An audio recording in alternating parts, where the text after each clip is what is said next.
Sí, licenciada. Sí, gracias, licenciada. Bueno. Estábamos viendo la autonomía de la voluntad y el pacto de sumisión. Los compañeros me habían hecho el favor de leer lo que estaba contenido en el artículo 1251, que es esencialmente lo relativo a el negocio civil, que es los elementos que debe de tener el consentimiento, que no haya vicios en el mismo y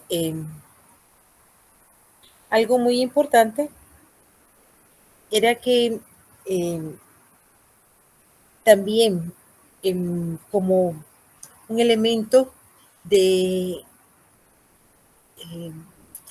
esta autonomía de la voluntad es el que ustedes puedan someter la sustanciación de un proceso a un juzgado distinto, siempre y cuando las partes hayan estado de acuerdo y no haya vicios en el consentimiento para la misma. Asimismo, como se dejó plasmado en el artículo, eso sí voy a pedirles que me puedan leer el artículo 2 del Código Civil y el artículo 318 del Código de Derecho Internacional Privado.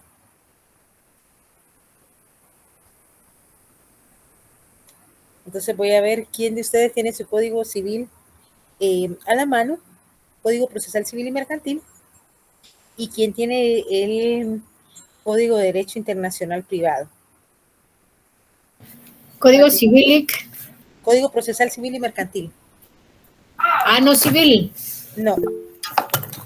Ah. Procesal Civil, el 2 dijo, Lic. Sí. Pacto de sumisión. Uh-huh. Las partes pueden someter expresa o tácitamente a un juez distinto del competente por razón de territorio, el conocimiento y decisión de un asunto determinado. En ningún caso podrán someterse las partes a un juez o tribunal superior distinto de aquel a quien esté subordinado el que haya conocido en primera instancia. Uh-huh. Entonces vamos a darnos cuenta que sí se permite las partes o los sujetos en una contratación, las personas que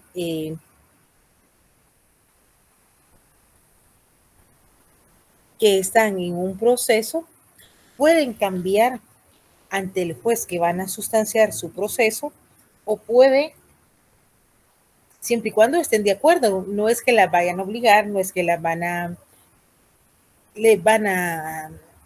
engañar, sino que como parte de esa voluntad, como parte de esa individualidad del ser humano, pueden cambiar, pueden pactar, acordar o establecer que sea un juez diferente el que fuera a conocer en determinado un proceso si el extranjero y el nacional o los extranjeros no tuvieran un desacuerdo, algún incumplimiento de lo que se pactó en el contrato. Y en el mismo sentido, por favor, ¿quién puede leer el artículo 318 del Código Procesal Civil, del Código de Derecho Internacional Privado?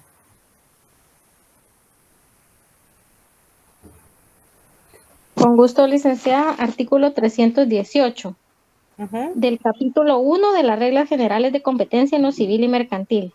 Será en primer término juez competente para conocer de los pleitos a que dé origen el ejercicio de las acciones civiles y mercantiles de toda clase, aquel a quien los litigantes se sometan expresa o tácitamente, siempre que uno de ellos por lo menos sea nacional del estado contratante a que el juez pertenezca o tenga en él su domicilio y salvo el derecho local contrario.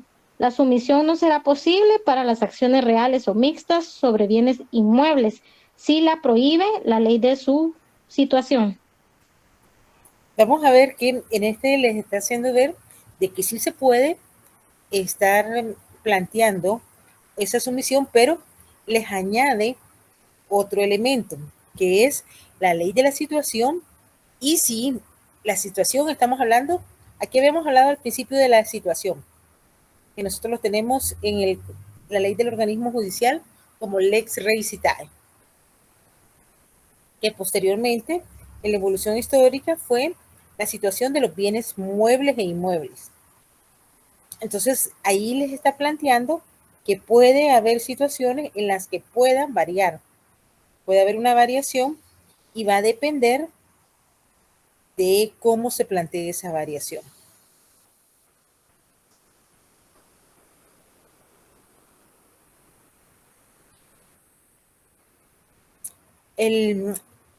La ley para regir el Estado y la capacidad de las personas es uno de los más importantes dentro del derecho internacional privado.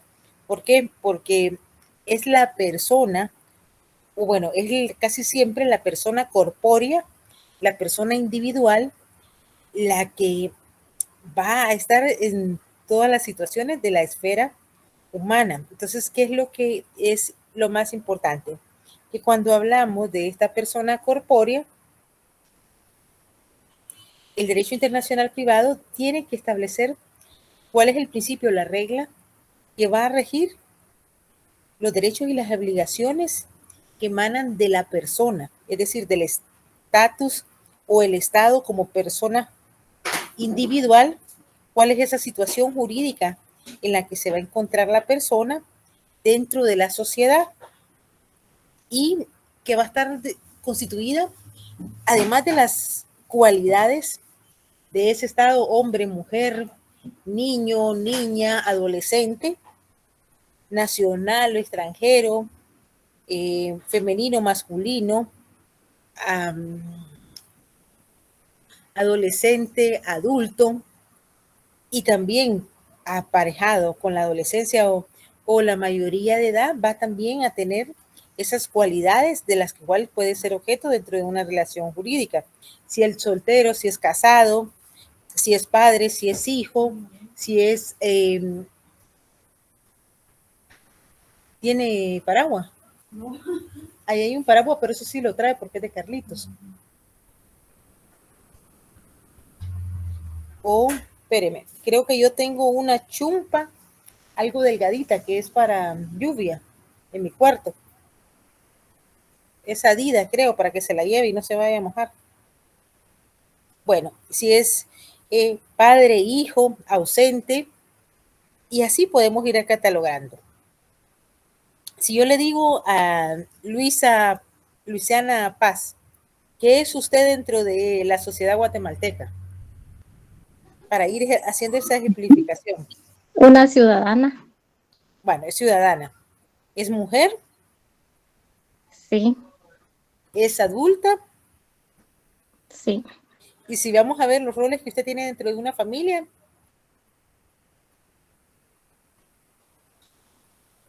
No le escuché, licenciada, disculpe. Los roles que usted tiene dentro de una familia. Dentro de su familia, ¿qué roles tiene usted? Ama de casa, educadora, consejera, cocinera. Madre, hija. Sí, de todo. Puede ser mamá de sus hijas, esposa, cónyuge, puede ser hija de el señor Paz y la señora, no sé cuál es el otro apellido que usted tiene, Luisiana. Arévalo. Arévalo. La señora Arévalo, dentro de su familia o de su primera familia de la cual usted salió, ¿tiene hermanos? Sí, licenciada. Es hermano. Ajá. 2. Va. Tiene 2. Entonces, y es estudiante en la Universidad de San Carlos. Sí, licenciada. Es bachiller. Soy egresada de la San Carlos y ahorita soy otra vez estudiante. ¿De qué carrera egresó, Luciana? De licenciada en Ciencias de la Comunicación. Entonces, usted es licenciada, es comunicadora. Sí. Entonces, así, eso, hasta luego, esos son los roles que tenemos dentro de una familia o dentro de una sociedad. Y estos roles nos va también vienen aparejados con un estado jurídico que lo desarrollamos en todo el ordenamiento social y que además de estar dentro del ordenamiento social, viene con esta situación como persona, como ordenamiento social, pero también un ordenamiento jurídico y a través de ese ordenamiento jurídico las capacidades que voy a tener como tal. Y estas actitudes van muy de la mano también sobre las obligaciones que voy a ir adquiriendo dentro de la sociedad.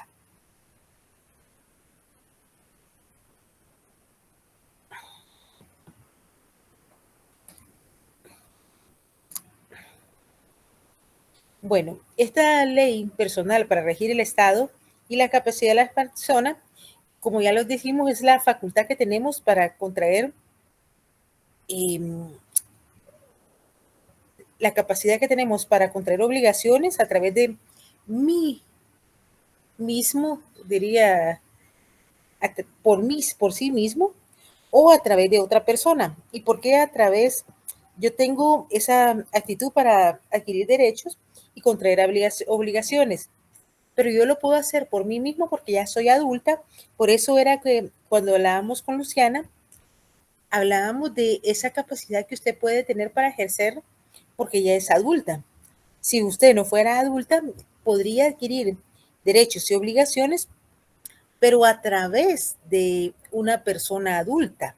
Y más que todo derechos, porque en la legislatura guatemalteca, muy de la mano con lo que tenemos en la legislación española o romano francés, hermano francés, vamos a darnos cuenta de que los menores de edad solo van a tener esa capacidad de goce, no capacidad de ejercicio.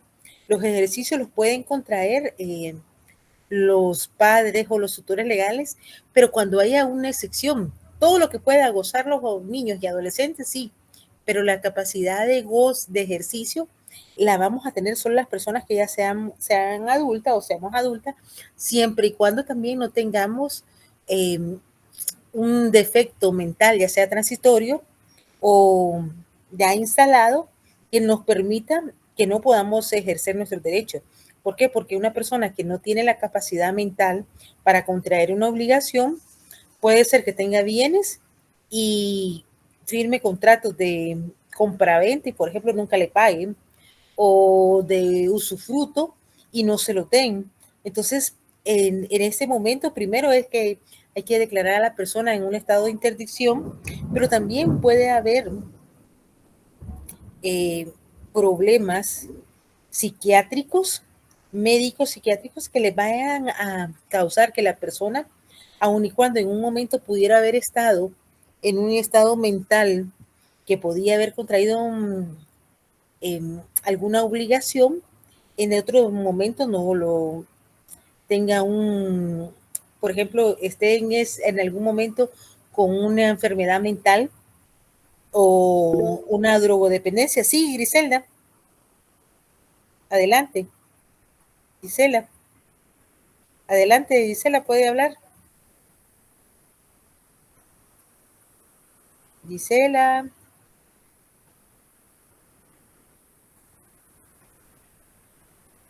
Gisela. Gisela. Bueno, no sé si Gisela solo se equivocó. Entonces, estos estados o esta capacidad, yo tengo que estar en el pleno uso de mis facultades volitivas, de mis facultades físicas, psicológicas e intelectuales para poderlos ejercer. Y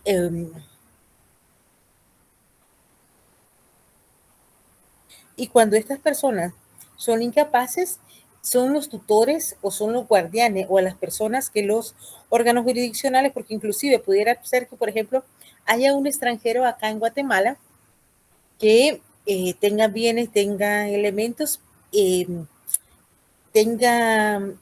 hubiera tenido sus capacidades o por ser drogodependiente o por tener una enfermedad que le diagnostican se vuelve, ya no tiene sus capacidades y tienen que acudir ante un órgano jurisdiccional para declararle que quién lo va a administrar, ya sea la esposa, los hijos, o si se le va a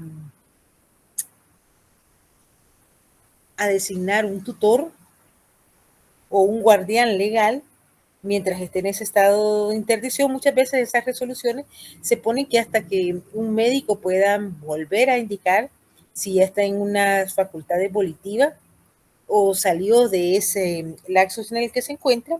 Y todos estos elementos también hay que ver dónde o cuál es la ley personal de cada persona. Y cuando hablamos de esa ley personal, podemos determinar que cada estado, cada país, hay varias corrientes para establecer cuál es la ley aplicable a unas personas. Por ejemplo, para muchos estados, la ley aplicable para una determinada persona va a ser se van por la nacionalidad de la persona, dónde nació, o dónde nacieron sus progenitores, o la nacionalidad que adquirió. Y se recordarán que en cuanto a la nacionalidad, existen 3 corrientes para la nacionalidad. El término nacionalidad es un término muy reciente a comparación de otros términos que tenemos en derecho, pero la nacionalidad es un vocablo que se fue formando a través de la historia y es hasta la Edad Media que se habla de nacionalidad como la tenemos hoy. Sin embargo, es importante que en derecho internacional privado determinemos que muchas veces nacionalidad y ciudadanía se confunden. Y vamos a entender que la nacionalidad es por el jus solius, el lugar donde yo nací, el jus sanguineus, mi familia es de una, o esa consanguinidad o ese derecho de sangre, y el jus octanti. El jus octanti es ese derecho que yo tengo como ser humano de decidir, bueno, yo nací en Nicaragua, pero quería ser ciudadana guatemalteca. Mi decisión fue optar a la ciudadanía guatemalteca y de conformidad con lo que establece la Constitución Política de la República de Guatemala, que los países centroamericanos o que formaron parte del Estado de guatemalteco pueden optar a la nacionalidad como guatemaltecos de origen, aquellos que eran parte de estas 5 naciones que formaron el Reino de Guatemala. Entonces, estos son los 3 elementos que se dan para la nacionalidad. Y la segunda teoría es la ley del lugar donde las personas tienen fincado su domicilio. Cuando hablamos aquí en domicilio no estamos hablando de una circunscripción departamental, sino que estamos hablando del país donde yo resido, donde estoy asentado legalmente. ¿Y por qué legalmente? Porque, por ejemplo, uno de los problemas que se da con la idea de nacionalidad es las personas en países latinoamericanos, y no solo latinoamericanos, vamos a África, Asia, que nacen en estos países y emigran de forma ilegal hacia Europa, hacia Estados Unidos, y que están residiendo ahí, pero no tienen un estatus migratorio legal. Entonces, si bien ellos están domiciliados en ese país, están viviendo, pero no tienen su domicilio legalmente afincado.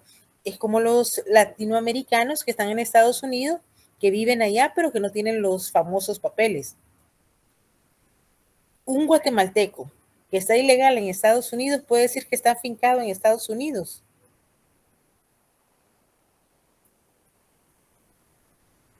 Hasta en 1990 más o menos, por ejemplo, Estados Unidos permitía que los hijos de migrantes ilegales pudieran acceder a muchos elementos que hoy por hoy no, becas y préstamos, eso se ha ido reduciendo, y eso es lo que viene aparejado con tener un estatus migratorio legal. En nuestro ordenamiento jurídico vamos a encontrar que la tendencia es de que la ley debe de regir los derechos y las obligaciones, surge del Estado, pero el Estado de la persona. La capacidad de las personas se rige por la ley del domicilio de la persona. Entonces vamos a establecer que la ley del organismo judicial, cuáles son las relaciones de familia. Y por favor me pueden leer el artículo 24 de la ley del organismo judicial.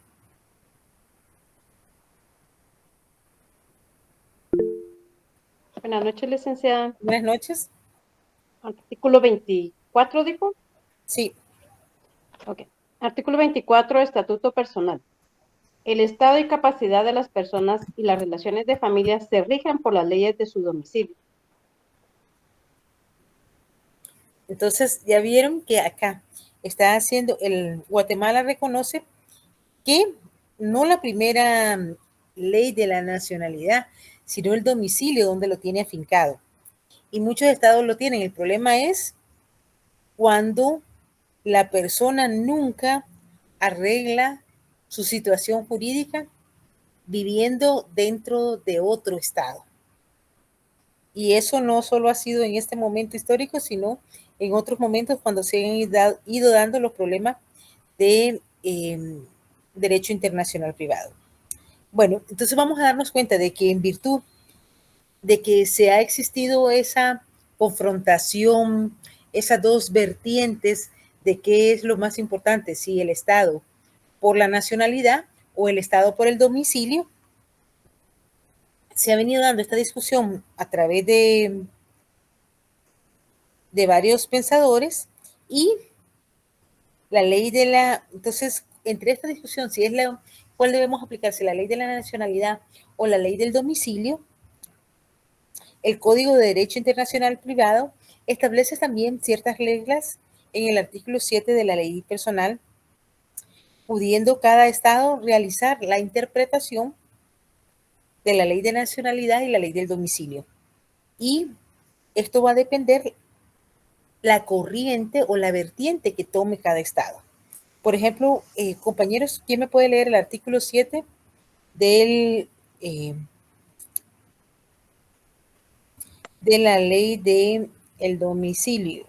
Perdón, el Código de Derecho Internacional Privado. Mucho gusto, licenciada. Artículo 7. Cualquiera República Americana ligada por este convenio que desee modificar en todo o en parte código anexo presentará la proposición correspondiente a la Conferencia Internacional Americana para la resolución que proceda. Ya vieron, entonces lo que están aquí prácticamente dejando libre a cuál va a ser la tendencia de cada una de los estados. Ahí les dejan la libertad de que los estados puedan tomar una decisión de qué van a aplicar, si la ley o el Código de Derecho Internacional Privado, o cada estado va a determinar si va a ser más importante utilizar la ley de su domicilio o la ley de la nacionalidad. ¿Y por qué esto es muy importante? Porque, por ejemplo, hay países en los que ha sido muy importante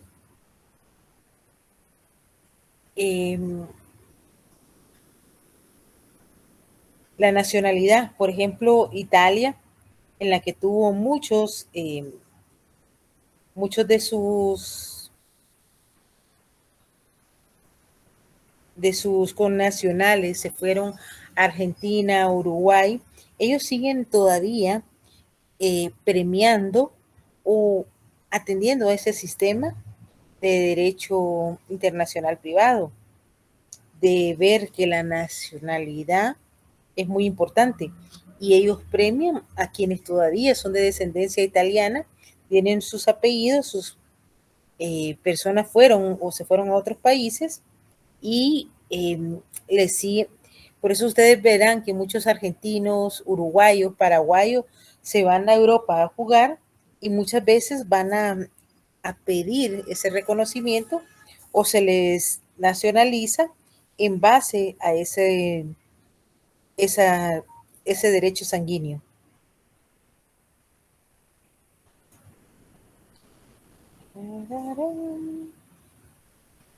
¿Hasta ahí tienen alguna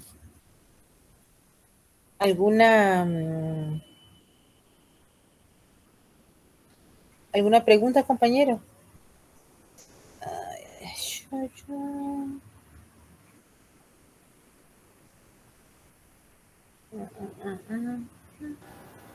Por mi parte, no, licenciada. Bueno, vamos entonces a pasar a otro elemento de el derecho internacional privado. En el derecho internacional privado, además de los principios, surgieron unas formas de interpretación de las mismas. Vamos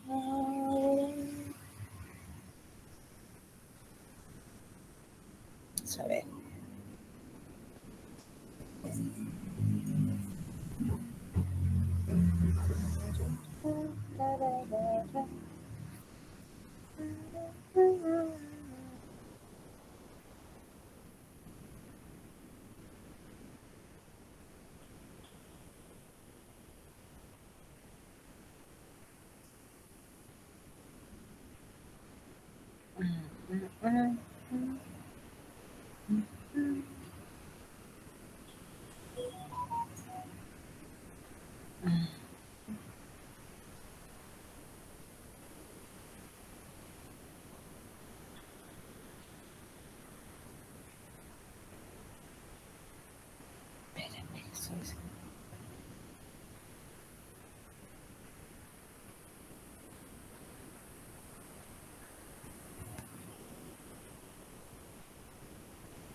Vamos a ver ese principio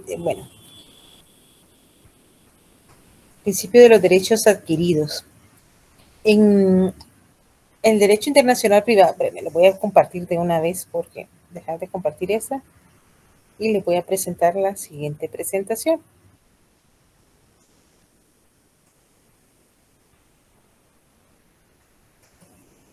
Permítanme.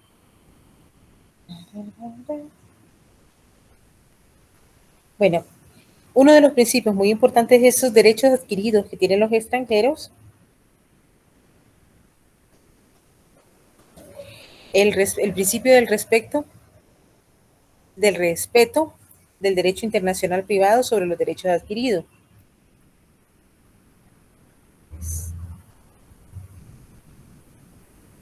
Este es aquel derecho que ha sido legítimamente adquirido en un Estado de acuerdo con las leyes vigentes y el cual a su vez debe ser reconocida la existencia de ese derecho adquirido.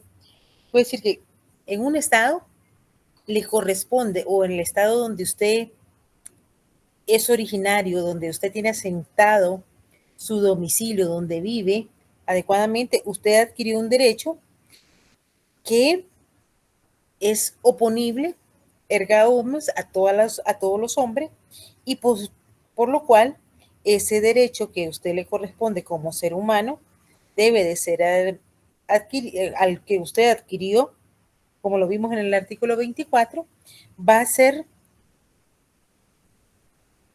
reconocido en cualquier otro estado. Y para que se pretenda hacer valer, también debe de tener ciertos elementos que usted los puede presentar, usted los puede hacer que, si no se los respetan, acudir ante los órganos jurisdiccionales para que, dependiendo de las diferentes ramas o de los diferentes tipos de cortes que hayan en ese país, vayan a respetar esos derechos existentes Y ojo, no estamos hablando de crear derechos, no estamos hablando de una jurisprudencia como se crearía, sino que ese derecho que a usted le corresponde, que no se les está reconociendo o que no se le está permitiendo que usted ejerza, va a ser reconocido dentro del país o del país en el que usted como extranjero se encuentre o el extranjero esté dentro de nuestro territorio y se le tenga que aceptar ese derecho que adquirió. Los tribunales y cortes de justicia deben de determinar la expresión de los derechos y las obligaciones correlativas a estos derechos adquiridos. Y en el principio de derechos adquiridos estamos ante un acto que se llevó a cabo en una jurisdicción diferente a aquella a la que se está tratando de ejercer y o ante la cual se está tratando de hacer valer ese derecho para que se cumpla con esa obligación que nació en otro estado. Por ejemplo, en el caso de un derecho adquirido, sería el caso de dos personas de sexo masculino y femenino que contraen un matrimonio en Noruega. Luego ellos establecen su domicilio en Guatemala, es decir, en nuestro país, y hacen valer los derechos adquiridos por el acto jurídico de matrimonio que contrajeron en Noruega y que allí tenían cuáles eran los requisitos para los mismos, cuáles son las obligaciones que derivan del mismo. Y se recuerdan que en el caso de Guatemala, el matrimonio es una institución jurídico, social, que tiene ciertos elementos para ayudarse a sí mismo, para apoyarse a los hijos. Entonces, en el estado o tribunal, en el tribunal o en el caso de las Cortes de Guatemala, deberán acudir necesariamente. Si ellos están hablando que hay ciertos derechos o reconocimientos que ellos tienen derecho por el hecho de haberse contraído matrimonio en Noruega, si bien es cierto que existe la locución latina que juris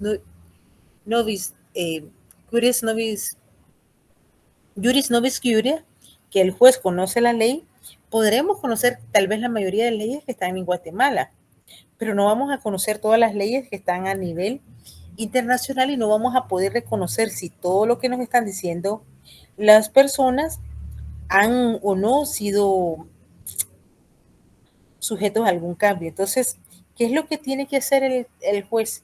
Ver qué es lo que está establecido en el Estado noruego en cuanto al matrimonio, a las responsabilidades, si cuando ellos contrajeron matrimonio estaba vigente esa norma y si esa norma no ha tenido ninguna variación. Y para que, entonces, tiene que acudir a lo que establece el texto legal en Noruega. En el presente caso se va a aplicar una ley extranjera. Sin embargo, al pedir que nos envíen el extracto de esa normativa, cuál es la vigencia del mismo, cuándo fue promulgada, cuándo, si tuvo alguna modificación y cuál es el sentido o cómo se aplica la misma, vamos a tener que establecer lo que se establece en esa ley, cuáles son los alcances, las limitaciones, y en ningún momento se está violentando ni la soberanía de Guatemala, ni estamos menoscabando la independencia, ni tampoco estamos ante un conflicto de jurisdicción guatemalteca. Toda vez que va a ser un juez del ramo, si estamos hablando de el matrimonio de familia, quien va a conocer el caso. Y según el tratadista Martens, los derechos adquiridos constituyen para todo Estado una verdadera obligación. Quiere decir que si está en mi país un extranjero y está pidiendo que se le reconozca ciertos derechos, constituye para mí como Estado cumplirlos. Bueno, ¿y cuáles son los elementos que para que se puedan cumplir este reconocimiento o este respeto a los derechos adquiridos? Primero es que para el principio de que en los derechos adquiridos deben aplicarse tres condiciones: que se haya un derecho, que existe el derecho adquirido, es decir, la preexistencia de ese derecho. No es que ahorita yo quiera ejercer ese derecho. Desde que nació a la vida jurídica ya existía ese derecho, Segundo, que ese derecho haya sido adquirido por una ley vigente y si el derecho que se alega proviene de una ley abrogada o derogada, no se puede hacer valer. ¿Por qué es tan importante que esa ley esté vigente? Resulta que ustedes están de jueces y les están pidiendo un extranjero que reconozca ciertos derechos que en su país fueron adquiridos. Y le dicen, mire, cuando yo me casé, esta norma era en este sentido, porque yo era el esposo, me correspondía que ella me atendiera, que ella trabajara, X razón. Pero ¿qué pasa si esa ley ya fue abrogada o fue derogada? Sobre los derechos que él está pretendiendo hacer valer. ¿Podría un juez declarar a favor de uno de esos extranjeros, Guatemala, si esa ley ya no tiene vigencia en su país?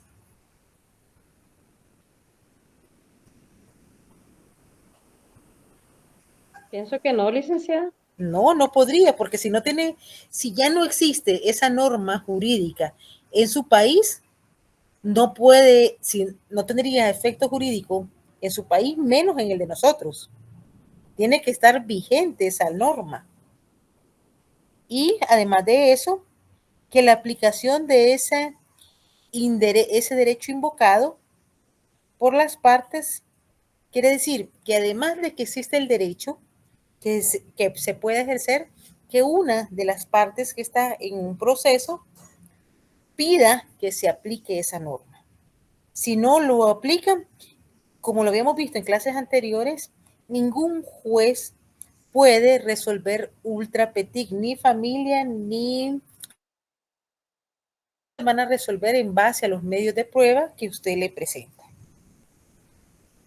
¿Hasta ahí vamos bien? Sí, licenciada. Bueno, como toda norma, también va a tener ciertas limitaciones, y las limitaciones son que todos estos derechos, como les dije anteriormente, todo derecho tiene limitaciones, y en el caso del principio de los derechos adquiridos, está sujeta a las limitaciones de las cuales son, primero, que no se lesione el orden jurídico, el orden público interno, ni las buenas costumbres, y eso sí hay que tener claro, que si yo les digo, ¿qué es para usted buenas costumbres o orden público? Cualquiera de ustedes me diría, mire, Liz, nosotros tenemos una ley de orden público, donde estamos, todo lo que no está prohibido está permitido. Vaya, está bien. Pero, ¿qué es la costumbre?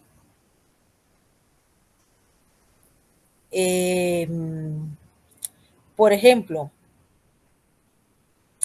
hay personas que nos vamos a lavar las manos 8 o 10 veces y tenemos problemas diría una de mis compañeras, tenemos un problema de TOC, trastorno obsesivo compulsivo. Hay personas que tienen más problemas con limpieza. En ciertas áreas de Guatemala unos usamos minifalda, otros no. La religión le permite que use minifalda, otros no, que use escote. Y puede ser que para lo que para mí sea correcto, sea justo, para alguien no. Por ejemplo, puede ser que yo diga, yo no estoy de acuerdo con la infidelidad, pero algunos me digan, pero mira, licenciada, en estos tiempos eso es lo más normal. Y no es que esté hablando de inmoralidad, pero ¿qué es esa costumbre? ¿Qué es ese orden público? ¿Qué es bueno para mí y qué es correcto para ustedes? Son elementos donde cuando hablamos de orden público, de costumbre, de que no vayan a trastocar nuestra sociedad, bien complejo. Y les soy sincero, ha sido tan complejo que incluso a nivel de doctorado tenemos uno de los puntos más álgidos, creo que en Guatemala, es hablar del matrimonio igualitario.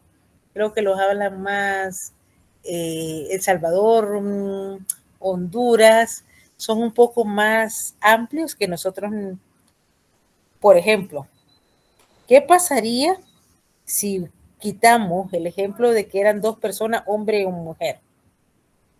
Porque ahí es donde se nos va complicando el derecho internacional privado. Estos son dos hombres que se casaron y en su país tienen los mismos derechos, es un contrato, no es una institución jurídico-social, porque imagínense, ¿cuándo dos hombres van a dar a luz?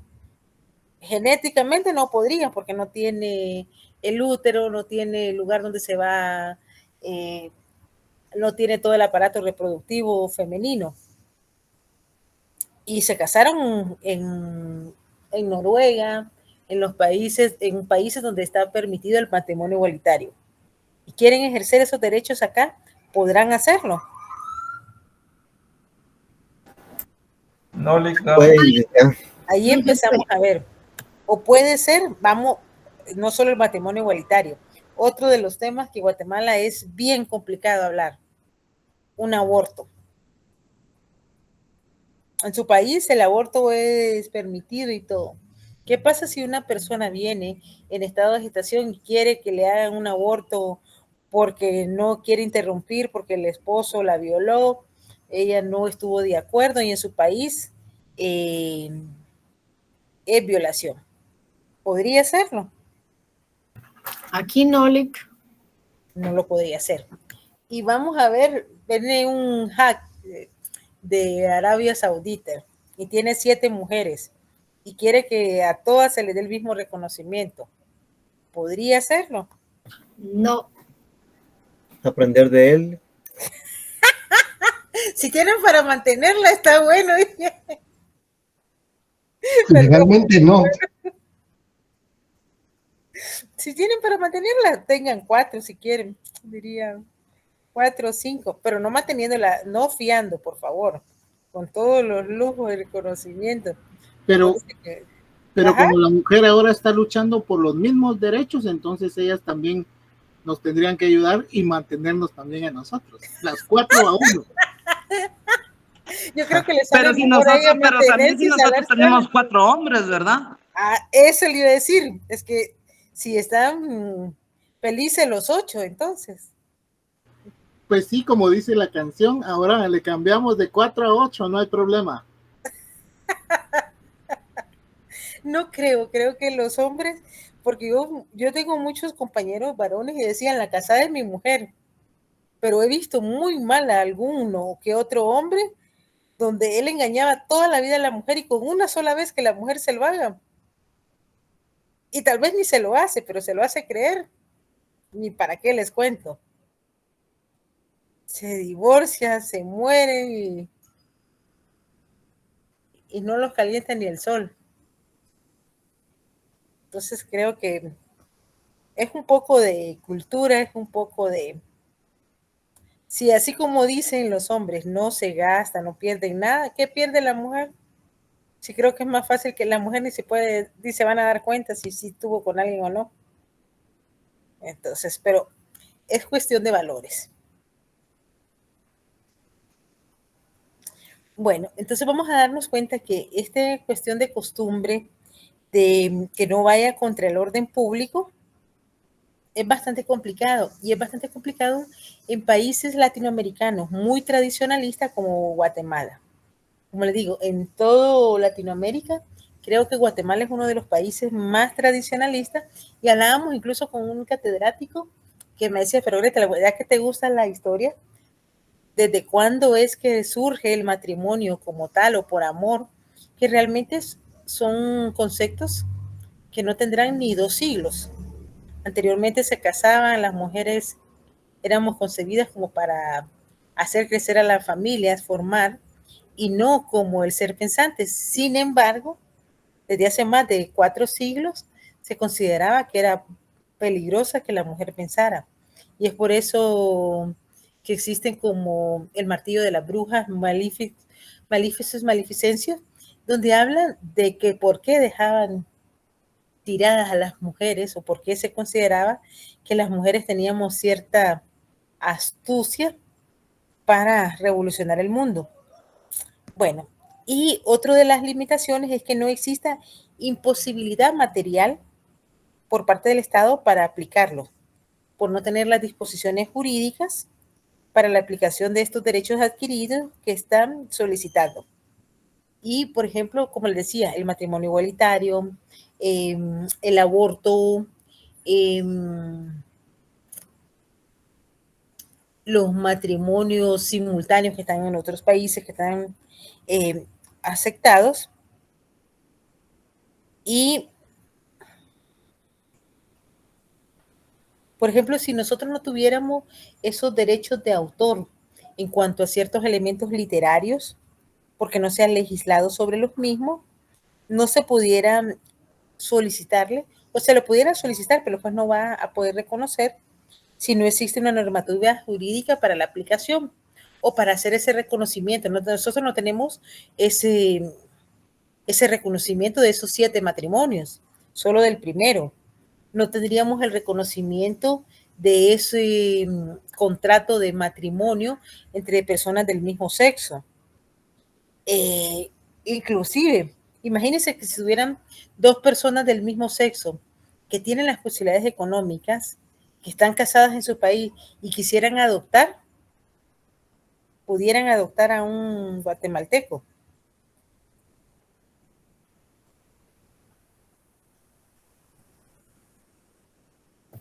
No, Lick. Entonces, todas esas son limitaciones y que el derecho invocado todavía se repute vigente en el país o estado donde se adquirió.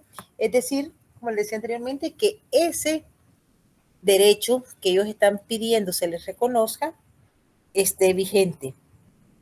Si ya prescribió, si precluyó ese ejercicio, simplemente fue declarado inexistente, no podrá exigirse el cumplimiento ni en su país y menos en otro estado, aun y cuando se aplique el derecho adquirido en ese estado, si no existe una normativa para aplicarlo.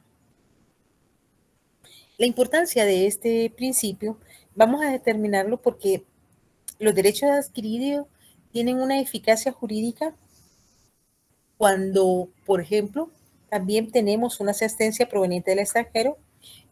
Esos efectos jurídicos de esa disolución o de ese matrimonio van a aplicarse no solo donde se realizó el acto jurídico, sino de donde estas personas sean nacionales.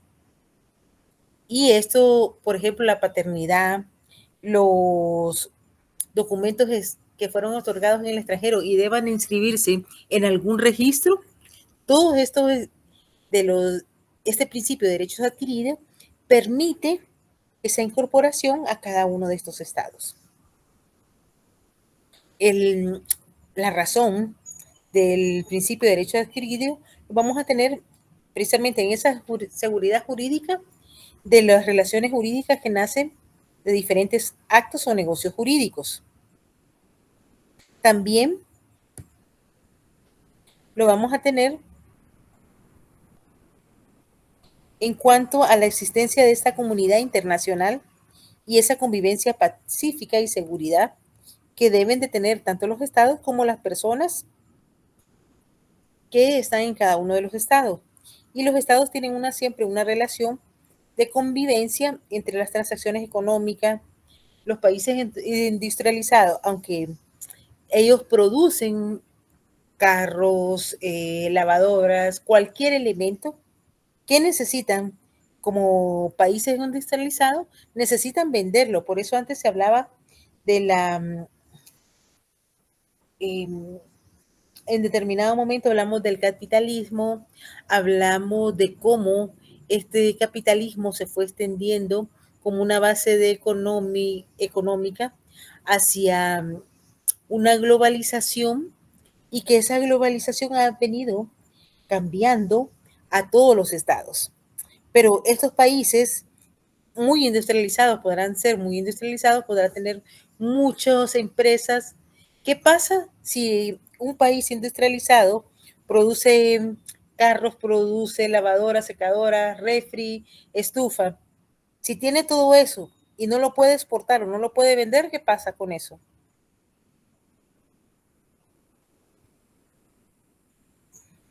¿Podrían ellos seguir creciendo de forma expandiéndose si no tuviera consumidores? No, no pueden. Va. Y estos países, por ejemplo, Estados Unidos tiene una ley desde hace mucho, desde el siglo pasado, el siglo XX, en la que Estados Unidos, pues es un país primermundista, tiene muchos elementos, pero no tiene tanta agricultura e incluso a los que en Estados Unidos trabajan ciertos elementos de agricultura, tienen ciertos beneficios de excepción de impuestos arancelares. ¿Qué pasa? ¿Qué produce más Guatemala? Somos un país industrializado, tendríamos la industria que tiene, por ejemplo, México. Yo espero que algún día la llegamos a tener. No, estamos atrasados todavía. Todavía vamos atrasados. Ojo, pero si vemos a nuestro país vecino, en determinado momento ellos decidieron hacer ese cambio y saltar, o por lo menos una parte de su país, saltar de la economía de agricultura a la economía industrializada. Pero, ¿qué es lo que más produce Guatemala y exportamos? Alberja, tomate, exportamos banano, aceite, azúcar, productos todavía eminentemente agrícolas, café. Entonces vamos a darnos, ¿cierto, Zaira? Feliz cumpleaños, Zaira. Supe que estuvo de cumpleaños, que Dios me la bendiga, me le dé muchos años más. Buenas noches, licenciada. Muchas gracias, muy amable. Me agradezco. Que Dios me la siga bendiciendo. Entonces, gracias, Linda. Nos vamos a dar cuenta que nosotros producimos muchos de estos elementos. Entonces, exportamos vehículos y elementos que no producimos y exportamos estos productos tradicionales, pero hoy por hoy no solo tenemos productos tradicionales, creo que hoy hay, por ejemplo, cierta manufactura de elementos o telas típicas, carteras, hemos ido cambiando esta forma. Entonces, todos estos elementos también sirven para esas transacciones y que exista la necesidad de poderse dar estas transacciones entre lo que producen algunos países y producimos todo. Hasta hace algunos años, por ejemplo, se recordará China, por ejemplo, en algún momento, todo lo que producían lo consumían ellos mismos. Hoy por hoy ya no. Y también otro de los elementos es esa naturaleza sociable y cosmopolita del hombre. El hombre y las mujeres, sin romper los lazos que nos unen a su país, realizan negocios jurídicos con diferentes estados, quieren también experimentar o tener nuevos negocios que les permitan llevar más allá de esos derechos y obligaciones que tenían. Hoy también vamos a reconocer que tenemos medios de producción altamente tecnificados que nos permiten realizar transacciones y negocios jurídicos, ya no solo a través de fax. Hoy ya no necesitamos un fax. Así como la desmetalización de los títulos de crédito, las firmas electrónicas, y bancas, por ejemplo, PayPal, que usted ya hace las transacciones, ya tiene registrada tarjetas de crédito, tarjetas de débito, lo tiene todo en línea, que solo con un clic perfeccionó esa transacción. Ya no necesita usted ir a un país, puede ingresar a través de su computadora o su laptop y hace las transacciones que necesita, compra lo que considera y lo realiza. Este principio de los derechos adquiridos lo vamos a encontrar en el artículo 26 de la Ley del Organismo Judicial. ¿Me lo pueden leer, compañeritos? Muy bien, licenciada. Artículo 26. Derechos adquiridos. El estado y capacidad de la persona individual extranjera adquiridos conforme a su ley personal será reconocido en Guatemala si no se opone al orden público. Y ahí estamos correcto. Pero yo siempre critico ese de orden público. ¿Qué es el orden público? ¿Qué son mis necesidades? ¿Qué son la realidad? Y por favor, ¿alguien me puede leer el artículo? Ay, ya, bueno, a 5 y 8 lo dejamos para el viernes y terminamos ya les toca su próxima clase. Que tengan feliz noche. Licenciada, Feliz noche, licenciada. una pregunta. Fíjese que ya nos dieron el calendario de exámenes y nos tocaría el próximo martes 3 de octubre. Entonces, para pedirle si usted nos pudiera colaborar con las presentaciones como el semestre. Con mucho gusto, no se preocupe. Y también para ver, y no sé, nosotros entendemos su situación, pero para saber nuestras notas. Voy a trabajar, mire, lo que pasa es que le soy sincera, como tengo que estarlo calificando en la compu, y no sé, todavía me está costando, bueno, tuve un pequeño problema, no sé por cómo, pero mi cargador de la laptop se me había perdido. Entonces tenía que estar cargando con uno que no era. Hoy sí ya me lo consiguió Canella. Pero entonces sí, yo calculo que de aquí al 3 ya las tienen y les mando las presentaciones para el examen. Sí. Muchas gracias, licenciada. Tiene que ser antes del 3, disculpe, licenciada. Bueno, voy a tratar, si no les voy a ir subiendo parcialmente. Porque estoy revisando uno por uno y voy a ver si se los puedo mandar de regreso. De una vez la nota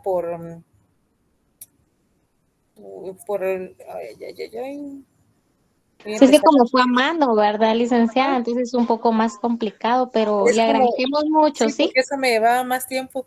No, incluso es más fácil cuando es a mano y lo estoy tocando en papel que cuando estoy en una compu. Es por eso. Está bien, licenciada. Muchas gracias. Feliz noche. Compañero, feliz noche. Feliz noche, licenciada, que siga mejor. Gracias. Ay.